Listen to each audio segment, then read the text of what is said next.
Hey, what's up everyone? This is Dom, and today we are going to be comparing Apple's iPhone 6 Plus to Samsung's Galaxy Note 4. Yes, I realize there is a limited range of comparisons that can happen between these two devices, but we're going to touch on some of the most important factors, which are design, software features, and cameras. So without wasting any more time, let's go ahead and get right into it. I'm not going to make this a battle between iOS and Android, as many people have their own preferences which lead them to one platform or another.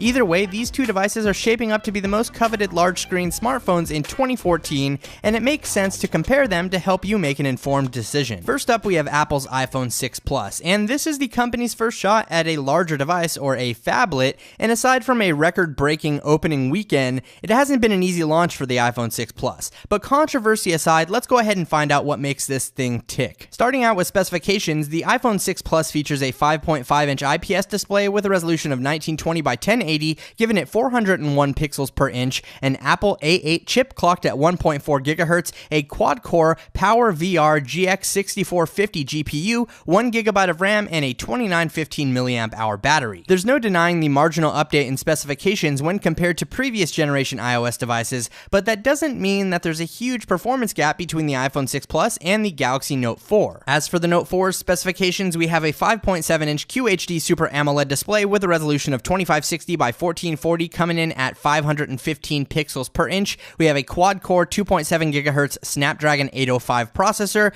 an Adreno 420 GPU, 3 GB of RAM, and a 3220 mAh battery. On paper, it would seem that the Note 4 is miles faster than the iPhone 6 Plus. Every single detail on that spec sheet points to a better device, but as real-world usage will show you, that's not always the case. Either way, your preference will probably be based on the overall ecosystem and each device's features and functionality. Samsung has taken an entirely different design approach this time around. The Galaxy Note 4's sleek metal frame feels great in the hand, and it's definitely a step up compared to the Galaxy Note 3, but we're still left with some plastic elements such as the back cover, which hides the battery, micro SIM card, and micro SD card slot. As far as layout goes, the front of the Note 4 features an earpiece, the appropriate sensors, a 3.7 megapixel front-facing camera, capacitive navigation buttons, and a home button with a built-in fingerprint scanner. On the left side of the Note 4, you'll find its color-matched volume rocker, while the right side is home to the power button, and on the top of the device we have a 3.5mm headphone jack, IR blaster, and a small microphone.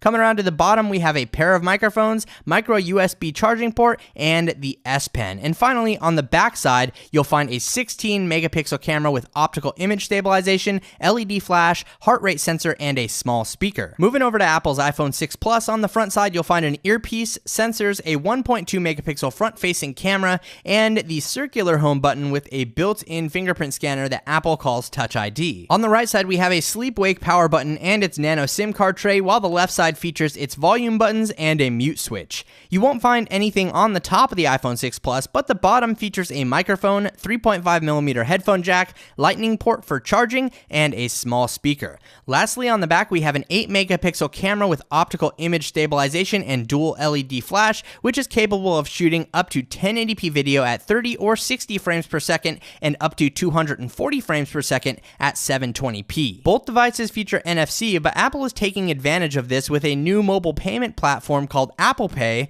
which may prove to be useful for iPhone 6 and 6 Plus users.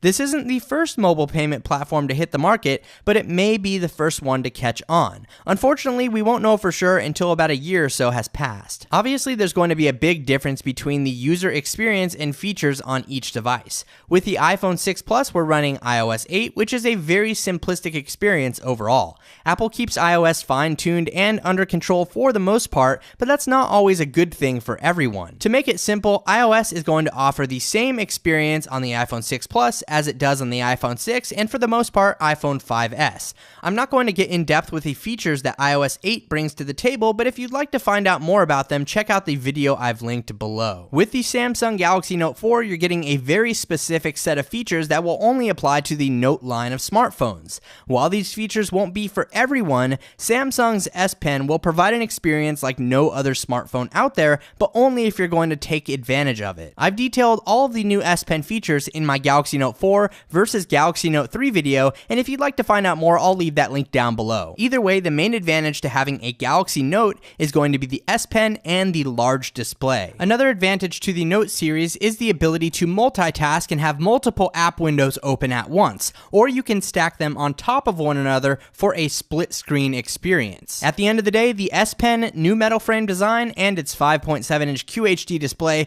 will be the deciding factors when purchasing a Galaxy Note 4. Do you care about all of these features? Let me know with a comment down below. It's almost expected that you're going to use the Galaxy Note 4 with two hands. This is a very large device and essentially comes with a stylus. If you're looking for a smartphone that can easily be used with one hand, you won't enjoy the Note 4. At the same time, you may experience the same issue with the iPhone 6 Plus. Apple would like you to believe that everything can be done on the 6 Plus with the combination of one hand and its reachability feature, though that's not always true. With a double tap of the home button, iOS will slide the user interface down to the middle of the screen to make the top half of its elements accessible. It's a handy feature in some cases, but usually you're better off just using two hands with the iPhone 6 Plus. Moving along to camera quality, more megapixels does not equal superior picture quality.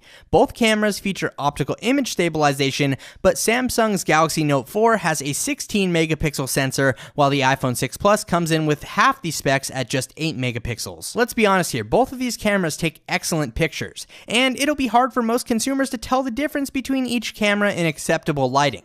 The optical image stabilization on both devices helps keep pictures crisp and clean, but you may find that colors slightly vary between the two. As for video, the iPhone 6 Plus shoots 1080p at 30 or 60 frames per second, and as I've demonstrated in a cinematic camera test, it's capable of some fantastic quality. With the Galaxy Note 4, you're getting up to UHD quality video, and I'll be sure to link that camera test down below as well. But if you care about resolution, the Galaxy Note 4 is going to be the clear choice when it comes to the camera, but both devices capture excellent photos and video overall. As I've mentioned, this isn't really a battle between iOS and Android, it's a battle between what fits your needs best. With the Galaxy Note 4, you're getting a good amount of very specific software features along with S Pen functionality, but not everyone will take advantage of them. However, if you need a high quality device with a large 5.7-inch QHD display, this might be the combination for you. If you're looking for simplicity, the iPhone 6 Plus may be the route to go.